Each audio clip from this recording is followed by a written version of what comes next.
pastor fez uma pergunta no momento do aulão, né? Quem já havia sido católico antes e quantos desses irmãos entendiam o que significava realmente a missa.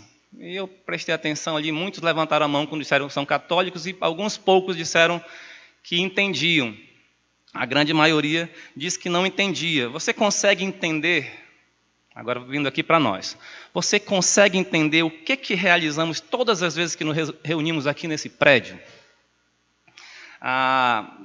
Qual é o nosso objetivo principal quando nos reunimos diante do Senhor? Talvez na sua mente está a resposta. Nós viemos aqui para adorar o Senhor. Sim, e devemos realmente adorar o Senhor.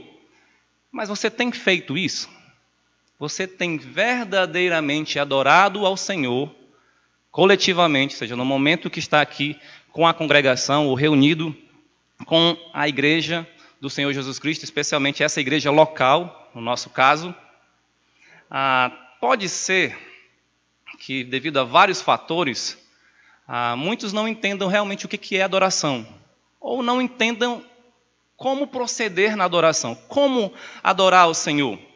A gente já deu algumas definições sobre adoração, mas falar de uma forma simples e literal, aquela palavra adoração significa se ajoelhar ou prostrar-se, humilhar-se normalmente diante de uma divindade, diante de Deus. E, então, essa palavra já carrega em si a ideia de apresentar-se diante de Deus em resposta adequada ao que Ele é e ao que Ele faz, ou seja, a sua dignidade, o seu valor, aquilo que Ele faz também, segundo a vontade dEle.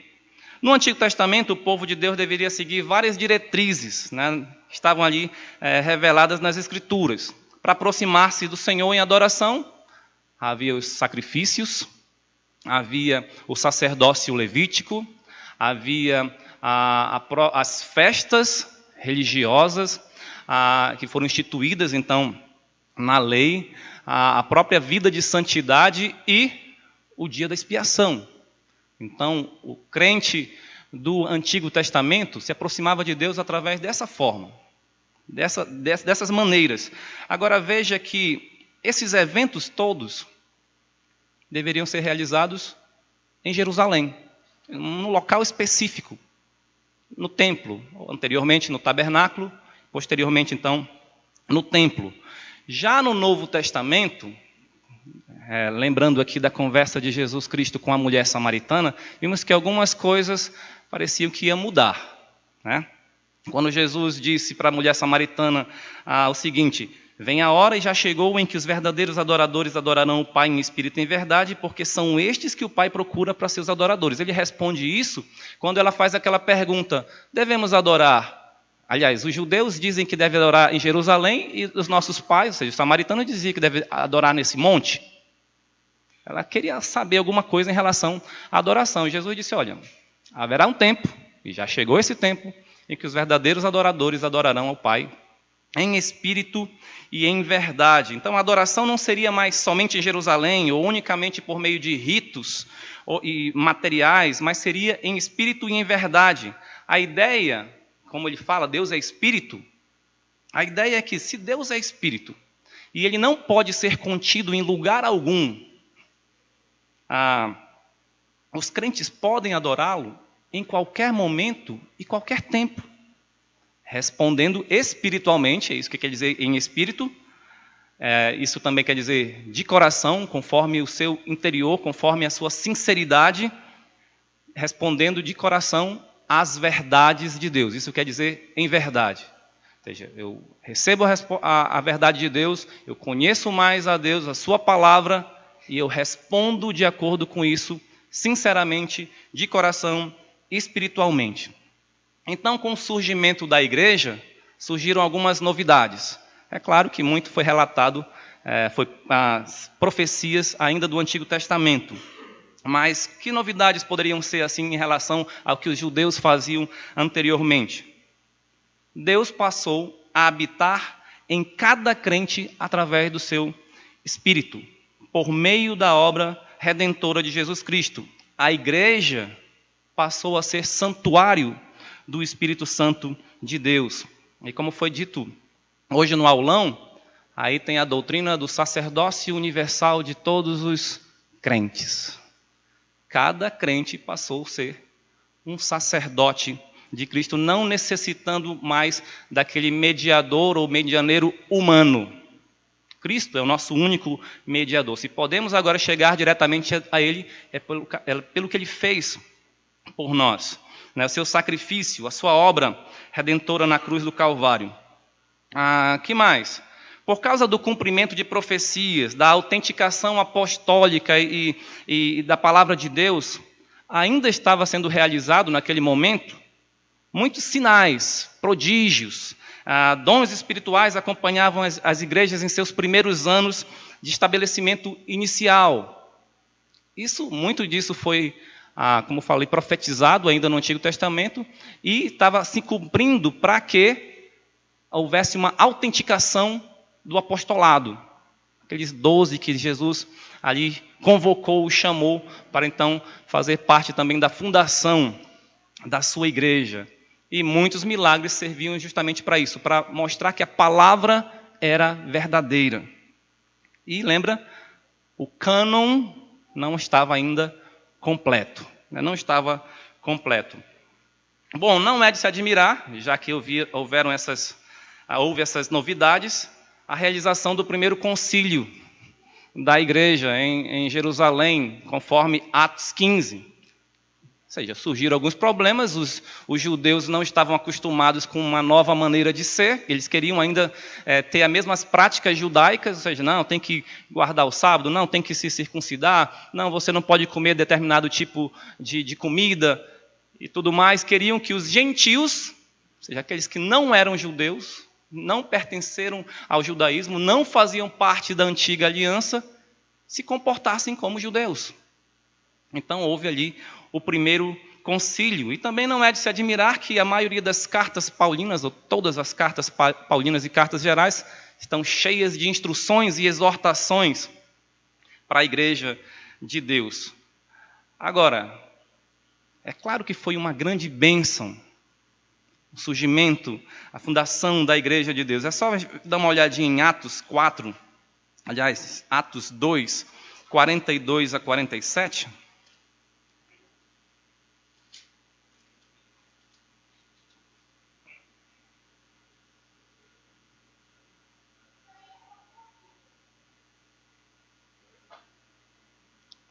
Diz assim: perseveravam na doutrina dos apóstolos e na comunhão, no partir do pão e nas orações. Em cada alma havia temor e muitos prodígios e sinais eram feitos por intermédio dos apóstolos. Todos os que creram estavam juntos e tinham tudo em comum. Vendiam as suas propriedades e bens, distribuindo o produto entre todos à medida que cada um tinha necessidade. Diariamente perseveravam unânimes no templo, partiam pão de casa em casa, tomavam as suas refeições com alegria e singeleza de coração, louvando a Deus e contando com a simpatia de todo o povo. Enquanto isso, acrescentava-lhes o Senhor dia a dia os que iam sendo salvos. Nós já sabemos aqui que havia já milhares de convertidos. Uma pregação de Pedro no Pentecostes, e aqui também milhares. Então, é só ver o versículo anterior, né? Versículo 41. Então, os que lhe aceitaram a palavra foram batizados, havendo um acréscimo naquele dia de quase 3.000 pessoas. E apesar dessa multidão, parece que só havia bênçãos. Eles perseveravam na doutrina dos apóstolos, na comunhão, no partir do pão, nas orações. Todos os dias se reuniam unânimes no templo, partiam o pão. Eles tinham a simpatia de todo o povo. Será que eram todas mil maravilhas? Bom, havia muitas bênçãos, mas não significa que não haviam também problemas. Alguns desses problemas estavam relacionados ao culto, com o culto ao Senhor. Se você for procurar aqui textos na Escritura, principalmente no Novo Testamento, sobre o culto da igreja primitiva, você vai encontrar pouca informação, pouquíssima informação. Apesar disso, o pouco que nós temos registrados, conforme o texto que nós vamos ler hoje, principalmente, ou estudar principalmente, que é 1 Coríntios 14, vamos ver que havia, sim, problemas. Havia alguns problemas na igreja, ao ponto de Paulo dizer, no versículo 40 de 1 Coríntios 14, tudo, porém, seja feito com decência e ordem. Isso parece até pesado, né? Faça isso com decência. Faça isso com ordem. Se você for falar isso, você como pai, falar isso para o seu filho, é porque você não está gostando do que ele está fazendo. Meu filho, haja com decência. Faça com ordem. Havia, então, algum problema. Logo, nas reuniões de culto coletivo ao Senhor, devemos fazer tudo ordenadamente. Ordenadamente, ou seja, com decência e com ordem. Por quê? Vamos pensar aqui numa primeira razão. Porque a ordem contribui para a edificação. Vamos ver, então, agora o nosso texto mais diretamente, versículo 26. Que fazer, pois, irmãos? Quando vos reunis, um tem salmo, outro doutrina, este traz revelação, aquele outra língua, ainda outro interpretação, seja tudo feito para edificação. 1 Coríntios 14, 26. 1 Coríntios 14, 26 eu falei, não? Estou falando agora, então. Que fazer, pois, irmãos, quando vos reunis, um tem salmo, outro doutrina, este traz revelação, aquele outra língua, e ainda outra interpretação, seja tudo feito para edificação. Parece que a igreja de Corinto estava se tornando uma Babel. Dessa vez não por intervenção divina, mas pelo desejo e ação humanos. O que eu quero dizer com Babel? Estavam falando em línguas diferentes. Assim como aquela edificação da torre de Babel foi impedida com a confusão das línguas, isso por intervenção divina, porque Deus não queria que a torre fosse edificada, então ele deu as línguas para que não houvesse edificação da torre. E para que o povo obedecesse o mandamento dele, que era se espalhar pelo mundo, pela terra. Aqui, a edificação, aliás, o uso das línguas dos irmãos estava também impedindo a edificação, mas outro tipo de edificação, a edificação espiritual. A edificação espiritual dos crentes, o entendimento também dos visitantes descrentes. Percebe-se que havia uma grande espontaneidade no culto pela parte dos irmãos, dos membros da igreja. Olha, um tem um salmo, outro doutrina, este revelação, o outro língua e ainda outra interpretação. Ou seja, há espontaneidade, há participação dos irmãos, cada um usando mais diretamente o seu dom, né? Um dom espiritual. Podemos observar no contexto que Paulo já tinha exortado os irmãos sobre os dons. Ele falou sobre a diversidade nos serviços, ele falou sobre a manifestação do Espírito, e essa manifestação era concedida a cada um, visando um fim proveitoso. Se está lá em 1 Coríntios 12, de 1 a 11, os irmãos podem ver isso depois. No final do capítulo 12, que fala muito em relação aos dons, ele diz, procurai com zelo os melhores dons. Aí no capítulo 13 ele diz, eu vou mostrar a vocês um caminho excelente, que é o caminho do amor. Ou seja, faça tudo com amor, porque não adianta fazer nada ou fazer tudo sem amor. Nada vai aproveitar se fizermos qualquer coisa sem amor. No início do capítulo 14, ele parece que repete aquela instrução que ele fez no final do 12.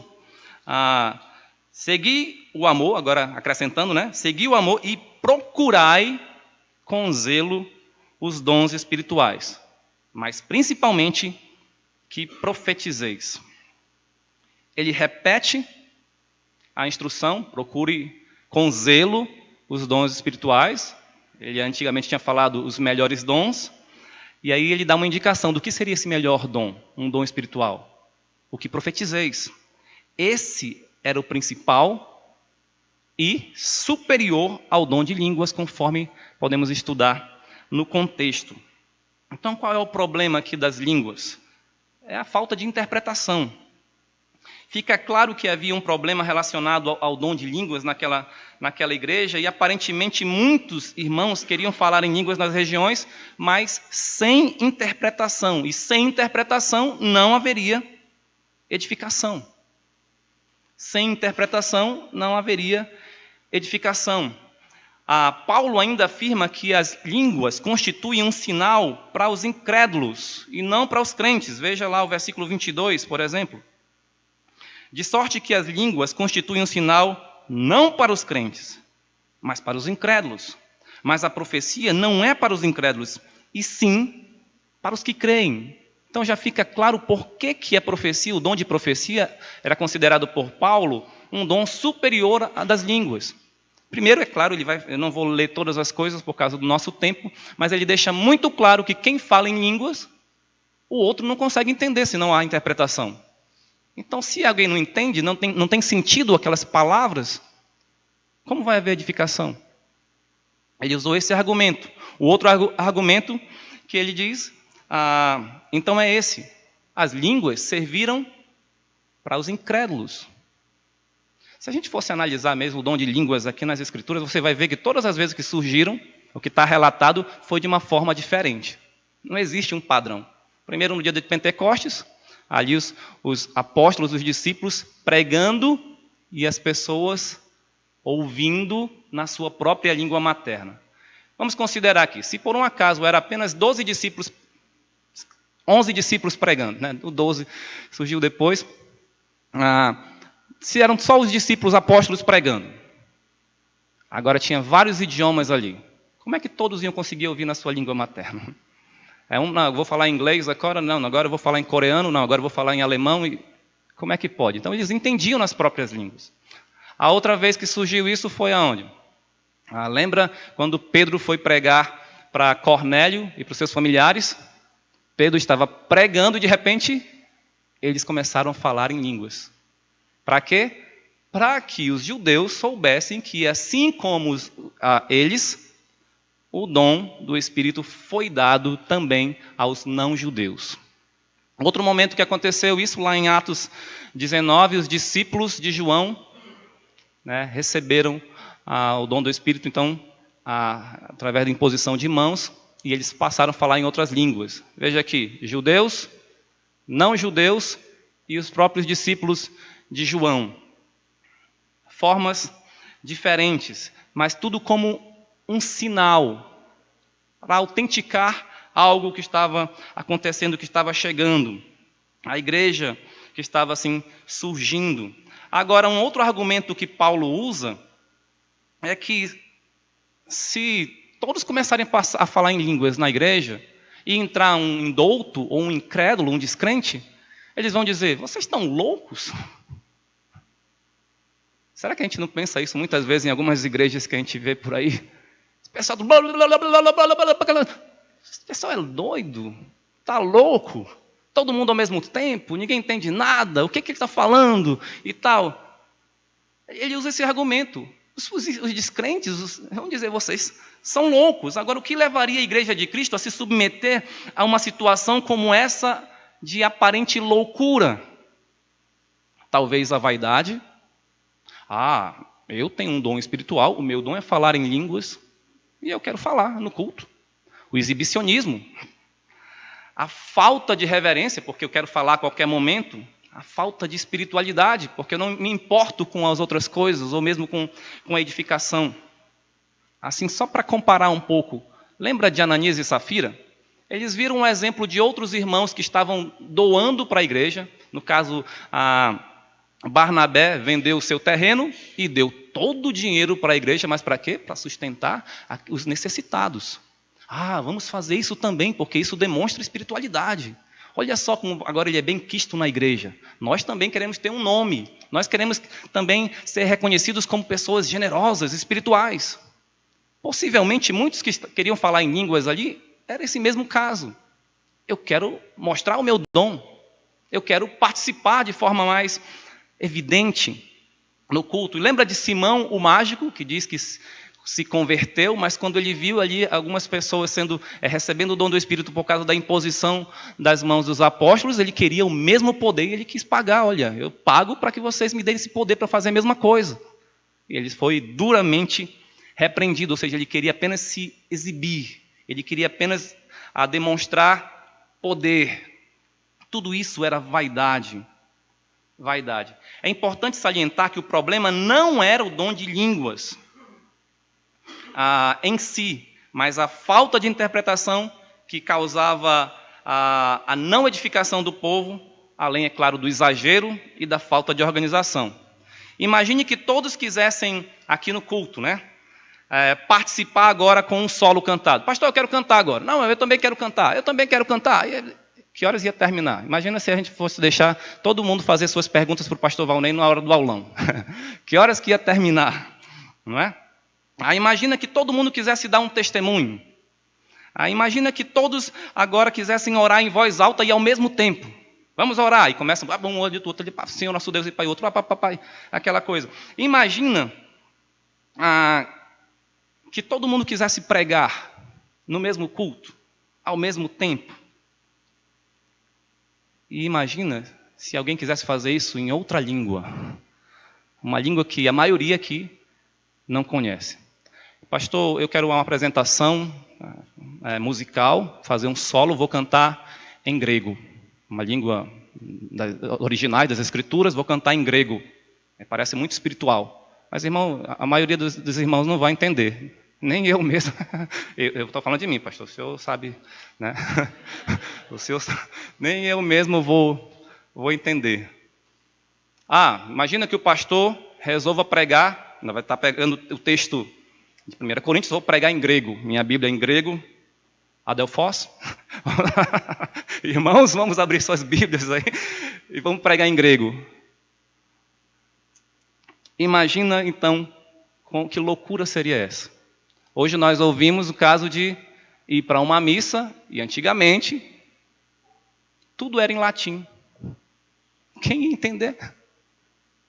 A música foi tirada da congregação e levada para o clero, e eles cantavam em latim. Quem ia entender? Só o clero. Mas e a igreja? E a congregação? Como haverá, assim, edificação?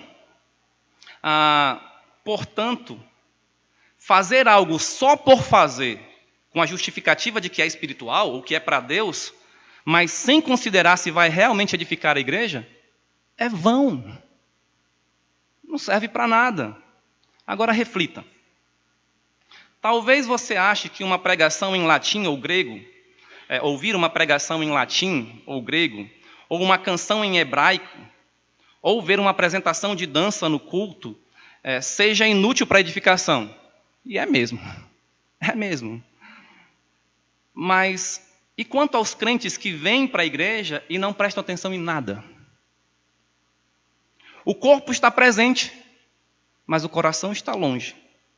Os olhos parecem atentos ao pregador, quando estão abertos, mas os ouvidos estão fechados. Os lábios se movem no momento do canto congregacional, mas o raciocínio está inativo e o coração não se comove. Ao voltar para casa, sente-se apenas mais cansado, mas não edificado. Veja que não foi feito nada por parte dos elementos do culto que impedisse a edificação do irmão. Provavelmente houve os cânticos, houve leitura bíblica, houve pregação, mas aquele irmão não foi edificado. Por quê? Paulo diz: tudo, porém, seja feito para edificação. Se os elementos do culto estão fazendo tudo para edificação, mas aqueles que vêm para prestar culto e não para assistir, não são edificados, de quem é o problema? Quem não está obedecendo? Quem não está fazendo o que deveria ser feito? Precisamos usar a nossa mente. É por isso que no versículo 15 desse mesmo capítulo, Paulo diz: que farei, pois? Orarei com o Espírito, mas também orarei com a mente. Ou seja, eu quero usar o meu dom do Espírito, Mas eu tenho que ter entendimento, eu tenho que entender. Cantarei com o espírito, mas também cantarei com a mente. Eu tenho que saber o que eu estou cantando. Por isso que eu gosto de uma declaração, uma afirmação de Martin Lloyd-Jones, num de seus livros, que diz: quando adoramos com cânticos, não apenas cantamos, meditamos. Você entende o que você está cantando? Você medita no que você está cantando? Uma vez que é para Deus e claramente serve para a nossa edificação? Quais são os elementos de culto aqui relatados? Veja, um tem salmo, doutrina, revelação, língua, interpretação. Todos esses elementos estão intimamente ligados com o propósito de edificar. Até o salmo, que nós sabemos é um hino de louvor a Deus, eles eram usados pelos levitas para ensinar o povo. Os salmos, quando falam de Deus, e esse é o propósito, acaba nos instruindo. Isso fica muito claro em Colossenses 3:16. Diz: habite ricamente em vós a palavra de Cristo, instruindo-vos e aconselhando-vos em toda a sabedoria. Com quê? Com salmos, hinos e cânticos espirituais. Logo, o salmo também servia para instrução, para edificação. Sabemos que existem outros elementos, não são só esses. Paulo não foi exaustivo aqui. Possivelmente ele quis apenas citar alguns que tinham mais a ver com edificação. Era o momento do culto do ensino. Edificação. Como havia grande participação dos irmãos, segundo o relato de Paulo, a gente já viu, era necessário, além disso, organização. Porque a ordem, lembra, contribui para a edificação. Na antiguidade, a ordem era muito importante em sessões de ensino e nas assembleias públicas, como fica claro na prática comum de designar os assentos em ordem hierárquica nos discursos. Então, às vezes a gente não sabe, é isso que o pastor Valnei falou, a Bíblia é simples de entender como uma leitura num livro que você vê comum, porém, tem certas coisas que nós vamos compreender com o estudo do contexto, histórico, cultural, da época.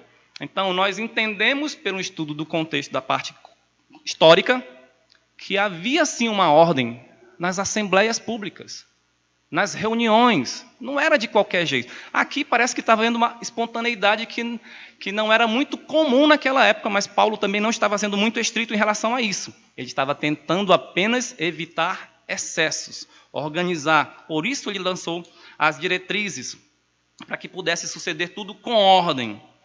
Veja aqui, versículo 27. No caso de alguém falar em outra língua, que não sejam mais do que 2, ou quando muito 3, e isso sucessivamente, e haja quem interprete. E não havendo intérprete, fique calado na igreja, falando consigo mesmo e com Deus. Tratando-se de profetas, falem apenas 2 ou 3, e outros julguem. Se porém vier revelação a outro, e que esteja assentado, cale-se o primeiro, porque todos podereis profetizar um após o outro, para todos aprenderem e serem consolados. Veja, é necessário uma organização. Se você tem uma revelação, espere o outro terminar primeiro. Não fale Deus me falou aqui, eu quero falar agora. O meu é mais importante que o seu. Será que Deus é tão desorganizado assim? Ele manda um e depois manda o outro, e agora tem que ser todo ao mesmo tempo? Não. Era necessário, então, uma ordem, uma organização para que houvesse, sim, edificação. Veja no versículo 25. Tornam-se-lhe manifestos os segredos do coração, e assim, prostrando-se com face em terra, adorará a Deus, testemunhando que Deus está, de fato, no meio de vós. Se você olhar aqui o contexto, vai ver que ele está falando disso quando ele diz que os indoutos ou os incrédulos entram na igreja e veem aquela loucura. Porque eles chamam de loucura, Todo mundo falando em línguas ao mesmo tempo e ninguém entende nada. Ele diz, olha, mas se houver interpretação, ou seja, se eles entenderem, serão manifestos os segredos do seu coração, e eles vão se prostrar e vão adorar a Deus. Quando há entendimento, haverá edificação, mas haverá também adoração. Haverá também adoração. E lembra, está falando aqui de um incrédulo. Possivelmente ele entendeu a palavra, ele creu na palavra e a partir daí ele pôde adorar a Deus. Bom, uma segunda razão por que devemos fazer tudo ordenadamente no culto ao Senhor é porque Deus não é Deus de confusão. Veja que após ele falar das diretrizes, aqui, especificamente aqui dos profetas, ele diz que os espíritos dos profetas, versículo 33, 32, os espíritos dos profetas estão sujeitos aos próprios profetas. Então, há um domínio próprio dos profetas. Isso quer dizer que os profetas precisavam ter o controle do seu espírito, ou do que vão falar. Não poderia haver nada fora do controle, ou mesmo da mente, algo místico, estático, no sentido de êxtase, né? Bizarro. É um profeta de Deus.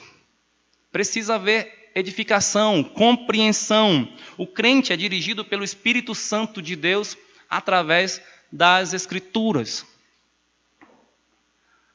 E é claro aqui o caráter de Deus. O cerne de toda a questão aqui está em realizarmos tudo conforme o caráter e a natureza de Deus. Quando Paulo diz, Deus não é de confusão, mas de paz. Muitos problemas ou coisas estranhas que existem em tantas igrejas evangélicas, ou outras ditas cristãs, hoje em dia, são por causa da conformação com o homem e seus desejos e não de acordo com a natureza ou com o caráter ou vontade de Deus. E aí, Paulo parece que passa como se mudasse de assunto repentinamente. Veja que ele fala no versículo 33, Deus não é de confusão e sim de paz. E aí, como em todas as igrejas dos santos, conservem-se as mulheres caladas. Opa, que mudança brusca, né? Ele faz uma digressão aqui. Porque não lhes é permitido falar, mas estejam submissas, como também a lei o determina. Se, porém, querem aprender alguma coisa, interroguem em casa a seu próprio marido, porque para a mulher é vergonhoso falar na igreja. Porventura, a palavra de Deus se originou no meio de vós, ou veio ela exclusivamente para vós outros? Veja que parece que aquela espontaneidade dos coríntios também estava se mostrando claramente nas mulheres, né? Nas atitudes das mulheres. De alguma forma, apresentavam insubmissão aos seus maridos, é o que dá a entender. Insubmissão aos seus maridos, talvez por se manifestarem no culto de forma inconveniente, tomando a palavra ou a liderança, que era uma responsabilidade dada por Deus aos homens. Que lei é essa que Paulo afirma aqui? Como também a lei o determina. Se você buscar aqui, você não vai encontrar algo muito específico. As mulheres no Antigo Testamento, lembra? Está falando da lei. Porém, ele pode estar se referindo a Gênesis 3:16, quando Deus diz a Eva, o seu desejo será para com teu marido. E aí diz, ele te dominará. Ele é responsável por você. Você deve submissão a ele. Possivelmente era a isso que Paulo estava se referindo. Acredito então que o problema não era simplesmente a mulher falar no culto. Até porque no capítulo 11, versículo 5, Paulo dá a entender que se a mulher usasse véu na cabeça, sobre a cabeça, ela podia orar e profetizar. E ainda está próximo ao contexto de culto. Lembra que é no capítulo 11 que é falado sobre a ceia do Senhor. Então, a mulher poderia falar. Pelo menos podemos entender desta forma. Então, ele não estava proibindo também que a mulher aprendesse. Aliás, fica claro que ele diz, olha, se você quer aprender, interrogue o seu marido em casa. Ele vai te ensinar. Olha aí, a responsabilidade é do marido. É do marido. Olha um texto semelhante, também escrito por Paulo, 1 Timóteo 2, 11 a 15. Paulo diz o seguinte, a mulher aprenda em silêncio com toda submissão. Não permito que a mulher ensine nem exerça autoridade de homem, esteja, porém, em silêncio, porque primeiro foi formado Adão e depois Eva. E Adão não foi iludido, mas a mulher, sendo enganada, caiu em transgressão. Todavia, será preservada através de sua missão de mãe, se ela permanecer em fé e amor e santificação com bom senso. O contexto social e cultural em relação à mulher naquela época não lhe era muito favorável à instrução. Nas cidades, o número de mulheres que atingia algum grau de instrução correspondia a cerca de 10% da quantidade dos homens instruídos na mesma classe social. Os discípulos dos rabinos eram sempre homens, ou seja, os alunos, quem estudava com os rabinos, com os mestres, eram homens. As mulheres até poderiam assistir a ouvir o ensino da Torá na sinagoga, mas as meninas, diferentemente dos meninos, não aprendiam a recitá-la. Os meninos tinham que decorar, memorizar. As meninas não aprendiam. Isso é algo daquele contexto cultural, social. Veja, então, quando eu comecei a ler sobre isso, eu lembrei da história de Marta e Maria. Veja, então, como para Maria foi tão precioso e um grande privilégio poder estar aos pés de Cristo e ouvir os seus ensinamentos. Por isso, quando Marta foi contestar ou protestar, Jesus disse a ela: Maria escolheu a boa parte, a qual não lhe será tirada. Se ela tem pouca condição para estudar, como os homens teriam naquela época, e nem todos, né? Estar aqui é o melhor lugar. É o melhor lugar. Voltando ao nosso texto, Paulo não estava de forma alguma rebaixando as mulheres. Ou, como diriam as feministas, né? Oprimindo, tirando o poder das mulheres. Não. Antes, estava lhes dando o modelo mais avançado de estudo para elas naquele momento. Um modelo até defendido por Plutarco, quando ele fala sobre a voz das minorias. Era o homeschool. O que eu quero dizer com isso? Plutarco acreditava que as mulheres, os homens, aliás, deveriam respeitar a capacidade intelectual de sua mulher e fornecer-lhe instrução em particular. É claro que Plutarco tinha outros motivos para isso. Paulo está dizendo: se você quer aprender, mulher, pergunte para o seu marido. Ele deve lhe ensinar. Ele deve lhe instruir. Isso era uma coisa boa. Isso não era o machismo da época. Era uma coisa boa. Lembremos que o objetivo de Paulo nesse contexto é garantir a ordem do culto. Portanto, essa aparente mudança brusca do assunto ainda tem esse objetivo. Provavelmente, algumas mulheres pouco instruídas estavam interrompendo o momento do ensino com perguntas. E isso, para a época, seja, indoutos ou pessoas não instruídas perguntando questões e tudo mais, era inconveniente e era considerado um ato rude. Isso também segundo Plutarco. Isso distraía a congregação, perturbava a ordem do culto. Então, Paulo está apenas ainda preocupado com a ordem do culto. Mulher, você pode aprender, sim, mas pergunte em casa para o seu marido. Aqui não é o momento apropriado. Não deve ser dessa forma. Não cause tumulto. Sendo um Deus um ser de ordem e paz, aquele problema deveria ser solucionado para que houvesse edificação de todos. Como o problema da ceia do Senhor, por exemplo, da igreja de Corinto. Revelava imaturidade, partidarismo, insensibilidade, falta de amor daqueles irmãos. Tudo refletia outra coisa, menos o caráter de Deus. Deus não é de confusão, Ele é de paz. E por último, uma terceira razão, porque devemos fazer tudo ordenadamente no culto a Deus, é porque é mandamento do Senhor. Veja o versículo 37. Se alguém se considera profeta ou espiritual, reconheça ser mandamento do Senhor o que vos escrevo. Se o ignorar, será ignorado. Portanto, meus irmãos, procurai com zelo o dom de profetizar e não proibais o falar em outras línguas. Tudo, porém, seja feito com decência e ordem. Se aqueles irmãos faziam o que faziam em nome de Deus, eles deveriam ser obedientes à palavra de Deus, ao mandamento de Deus. Se eles se considerassem um profeta, o profeta é o que fala sob as ordens de Deus, ou se considerassem espiritual, o espiritual é aquele que é dirigido pelo Espírito Santo, logo não poderiam fazer aquilo que não reflete ordem, nem se conforma com o caráter de Deus, nem cumpre a sua vontade. Quem não reconhecesse isso como mandamento do Senhor, deveria ser ignorado. Ou seja, não participe. Você está impedido de realizar qualquer ação no culto. E aí ele termina dizendo, procurai com zelo o dom de profetizar. Parece que ele está repetindo o que ele já disse no capítulo 12, o que ele falou de novo no capítulo 14. Procurai com zelo. Não é apenas procurar, mas é com desejo, com diligência, com atenção, com empenho. E não é apenas um dom, ou qualquer dom.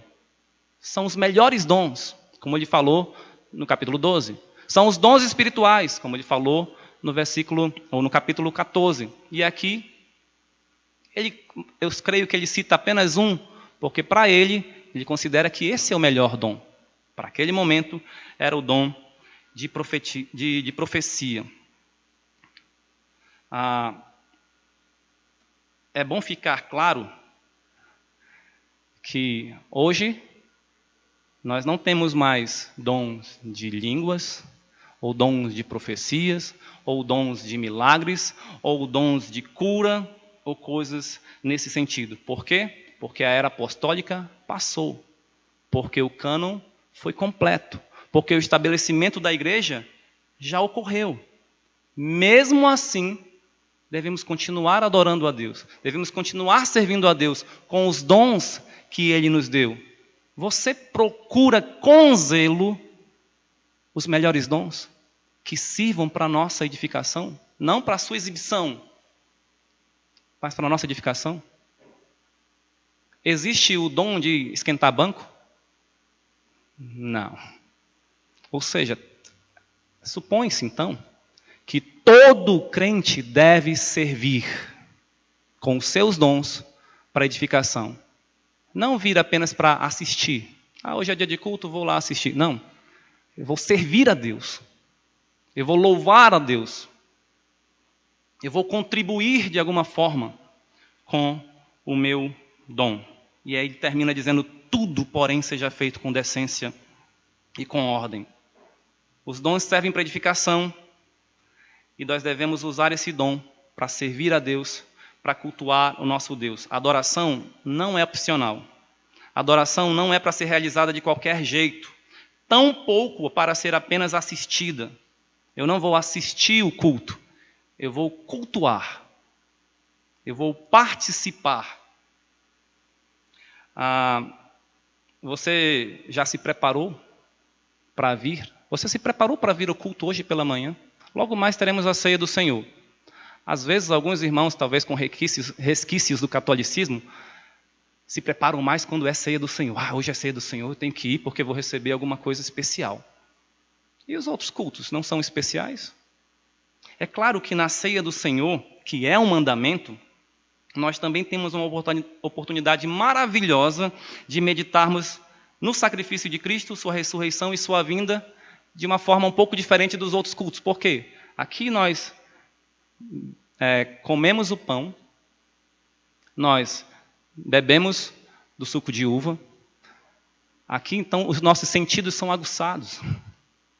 Olfato, paladar, tato, a visão mesmo.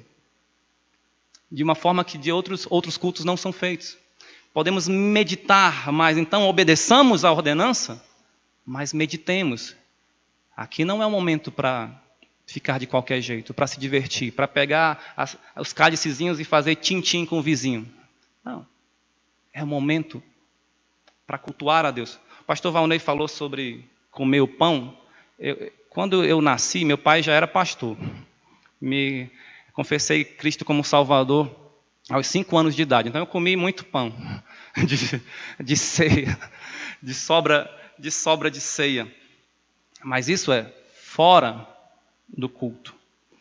Infelizmente, muitos não se preparam para esse momento. Devemos fazer tudo com decência e com ordem, sabendo que a ordem contribui para a edificação e tudo deve ser feito para a edificação. Sabemos que devemos fazer tudo conforme o caráter de Deus, que Ele não é de confusão, mas de paz. e devemos ser obedientes, porque isso é mandado ou mandamento do Senhor. Vamos orar. Nosso bendito Deus e Pai, te louvamos pelo privilégio que temos de poder cultuar ao Senhor, te servir, entregando ao Senhor nossas ofertas de louvor, de gratidão e de fé. Nos ajuda, Senhor, a adorarmos a Ti, cultuarmos com todo o entendimento. Peço isso em nome de Jesus. Amém.